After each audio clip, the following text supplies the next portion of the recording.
சங்கீதம் 61.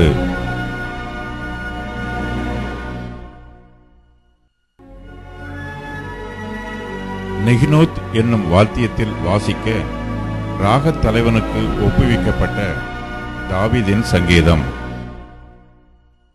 தேவனே, என் கூப்பிடுதலை கேட்டு என் விண்ணப்பத்தை கவனியும்.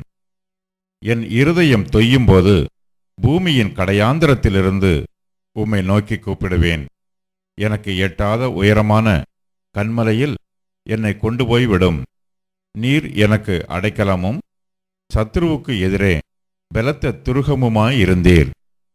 நான் உம்முடைய கூடாரத்தில் சதா காலமும் தங்குவேன். உமது செட்டைகளின் மறைவிலே வந்து அடைவேன். தேவனே, நீர் என் பொருத்தனைகளை கேட்டீர். உமது நாமத்திற்கு பயப்படுகிறவர்களின் சுதந்திரத்தை எனக்கு தந்தீர். ராஜாவின் நாட்களோடே நாட்களை கூட்டுவீர். அவர் வருஷங்கள் தலைமுறை தலைமுறையாக இருக்கும்.